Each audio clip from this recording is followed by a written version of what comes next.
It's very difficult to point, you see, to reality itself.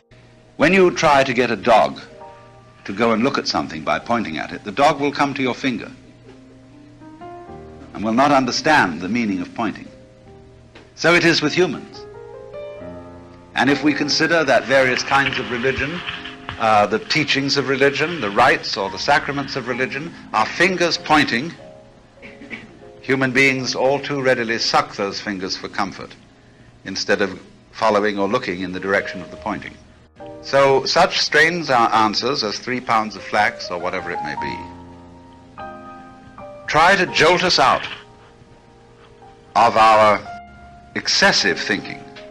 As Whitehead says, our education is too bookish, to come into direct contact with physical, material reality.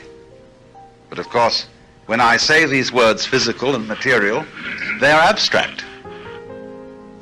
And this isn't abstract. Nor, in that sense, is it material, insofar as material is an abstract idea. It's a concept. This is not a concept. So to wake people up to look at that requires, among other things, interior silence. Now, I've said some of this to you before, or said it to some of you before, but it cannot be stressed too often. The Chinese sage, who was a Taoist, Zhuangzi, said once, "The perfect man employs his mind as a mirror. It grasps nothing, it refuses nothing, it receives but does not keep." And this attitude in Zen Buddhism is called Mushin, which in Japanese means no mind. We would say mindlessness or thoughtlessness, except that those words in our cultural context have a pejorative sense. To say that someone is thoughtless is to say that he's inconsiderate or moronic. But in the Chinese sense of the term thoughtless, it means having a mirror-like mind. There's a verse which says, "The wild geese do not intend to cast their image. The water has no mind to retain their reflection." The same is sometimes said of the relationship of the moon to the water. Now this no mind means really mental silence, in the sense that the mind is highly alert and highly aware, but without talking to itself. When it hears, it doesn't think bird, it doesn't think song, it doesn't think music, it just thinks. And so that means the absence of chattering to yourself constantly inside your head. Whether you're doing it in words, whether you're doing it in numbers, or whether you're doing it in abstract images of some other kind. To become still and to reflect the world as a clear pool reflects the sky. Well, why is that important? Well, I can give at least 2 reasons. One is that if I am to talk all the time, I will not have anything to talk about except my own verbiage, because I won't listen to what anybody else has to say. In exactly the same way, if I think all the time, I won't have anything to think about except thoughts. So just as I have to stop talking occasionally to hear what others have to say, so I have to stop thinking occasionally to have something to think about. Otherwise, I'm sort of like a bookworm, a person who never gets out of a library, who reads and reads and reads but has no contact with the life that books are about. Now, it's very difficult, you see, to have a silent mind, because we are creatures of habit, and we think incessantly. Now, the second reason is that we are very bothered by our thoughts.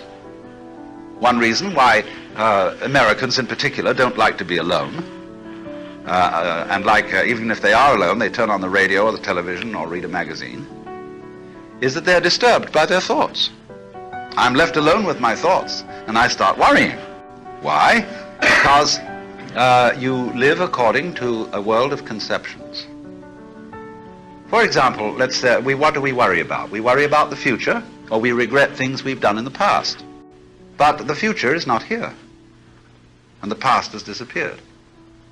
The future and the past, as it were, do not belong to the physical world. They are abstractions. And what we remember of the past is a very attenuated image of it, and what we predict for the future is never quite like what happens. In fact, it's very unlike it. If I say to someone, "What did you do yesterday?" they say, "Oh, well, I got up in the morning, I had some coffee, I went for a stroll, then I had breakfast, and I dressed and brushed my teeth, and I went up to the office, and I saw Mr. So-and-so," and so on, you know.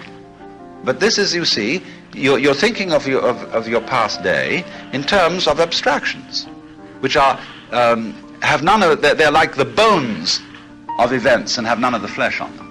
When you draw an abstract picture of a human body in stick figures, you know, you draw a round blob for the head and then arms and legs, everybody knows at once that's a human being, or meant to be, or represents a human being, but it's not really very like one. It has none of the color, none of the flesh, none of the beautiful texture of a human organism. Well, so in thinking of our past as these rather attenuated, dried out memories, we always seem to have had a life of deprived richness. And therefore, as the more we identify the succession of our days with these abstractions, the more we feel that, well, there's something we're missing. As if you were to make a diet of dollar bills, you would suffer from malnutrition. And if you were stubbornly convinced that what you needed was more, you would have not only malnutrition, but serious indigestion. And so in the same way, if you think that what you need is more time, then you panic about the future. You want more future. And you say of something which is no good, it has no future. But what you should say, it has no present.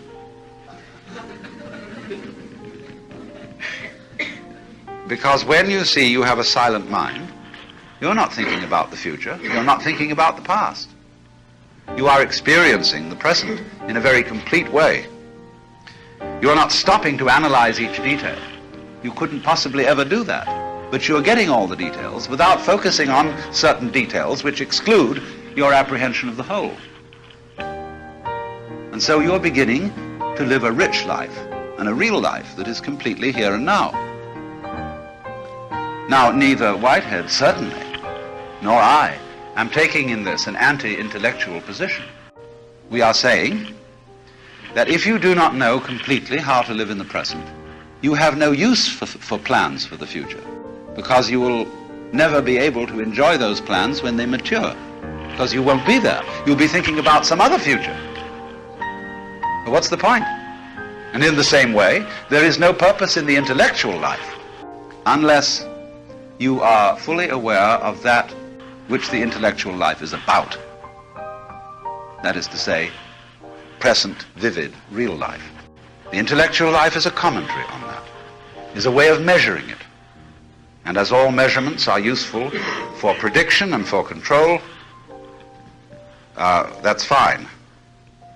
But don't get so involved in prediction and control that all you're doing is controlling. You know, like, is the meaning of life just to find out what the meaning of life is?